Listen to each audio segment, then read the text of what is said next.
Three, two, one.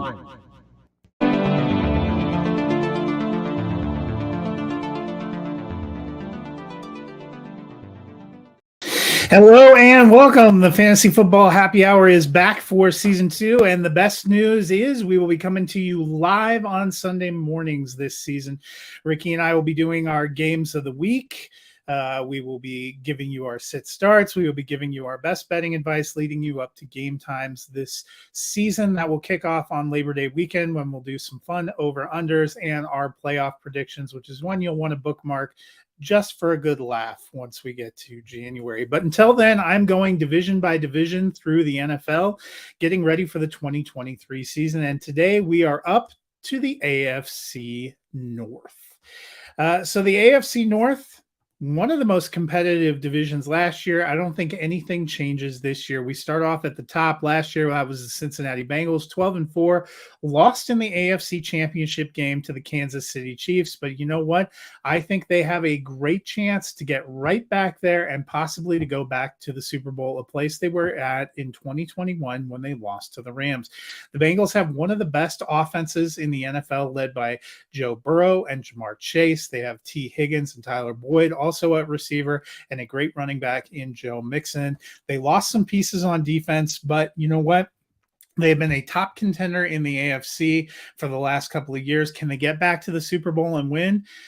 Not to give anything away when we get to my predictions, but I'm very bullish on the Bengals this season. I'm also bullish on all those pieces for fantasy. I think Tyler Boyd is probably one of the sneakier pickups.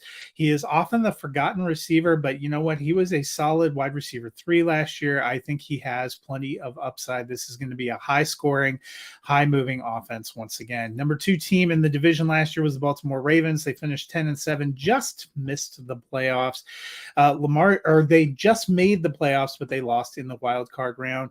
The big question this offseason was the future of Lamar Jackson. He ended up agreeing to a long-term deal, so the Ravens had their franchise quarterback. They also worked on getting him some additional weapons.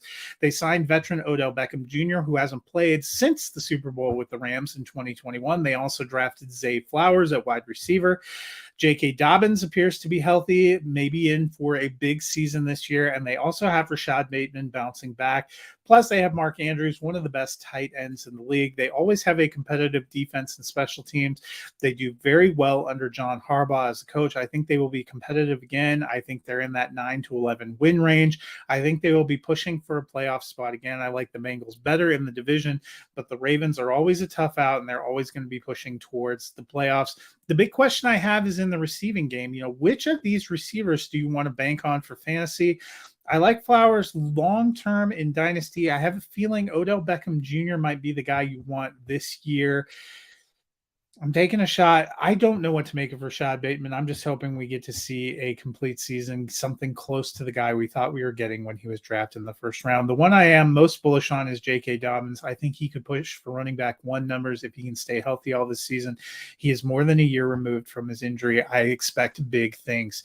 Third place team last year was the Pittsburgh Steelers. They finished 9-8, missed the playoffs, but you know what? It was actually a very successful season. They moved on to rookie quarterback Kenny Pickett, moving on from the Ben Roethlisberger era. Most people thought that Mike Tomlin was going to have his first losing season ever as a Steelers coach, but you know what? They finished 9-8. It didn't happen. They still have a solid core on offense, but it is a very tough division. Tomlin's one of the longest tenured coaches in the NFL for a reason.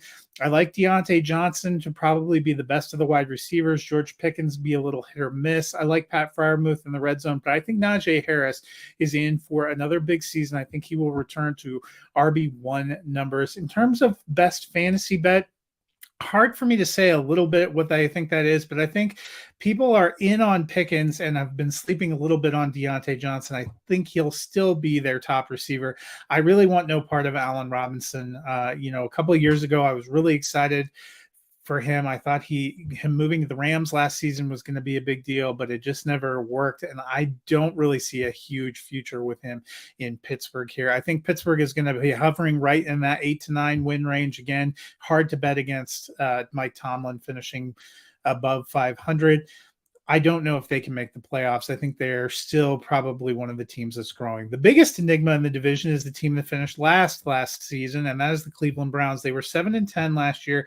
They made a huge move last offseason to acquire Deshaun Watson, but he sat out for the first 12 weeks, 11 weeks. He was suspended. By the time he came back, he was just 3-3 as a starter, and the team was pretty well out of it with Jacoby Brissett as their main guy. Now he has a full season. He has no suspension. Can he take a step forward? The Browns also added weapons in Elijah Moore, who they acquired from the Jets, and drafted Cedric Tillman. They still have Amari Cooper, who was a top 10 wide receiver last year, despite the uneven quarterback play. They have a great tight end in David Njoku. But the one I'm most bullish on is Nick Chubb in the backfield. He has been an RB1, even though he's been splitting the load with guys like Kareem Hunt and Dearness Johnson and other players. Those guys are all gone. It is Nick Chubb, Jerome Ford, probably his primary backup. I don't really see him as a threat for touches. Nick Chubb could be in for a huge season. I also like Amari Cooper. People are sleeping on him. He was wide receiver 10 last year, playing most of the season with Jacoby Brissett. Deshaun Watson should be a better fit in this offense. I think the Browns can take a step forward. I think they can probably finish above 500. They could compete for a playoff spot, but can they get in? The AFC is incredibly competitive, but I feel like this is a division where it's highly likely all four teams could finish 500 or better. That is going to be something to really watch out for. The AFC North is going to be a tough out this season, so we will see how it all plays out. That's my take on the AFC North. I will be back soon with a look at the NFC North. Until then, have a great day.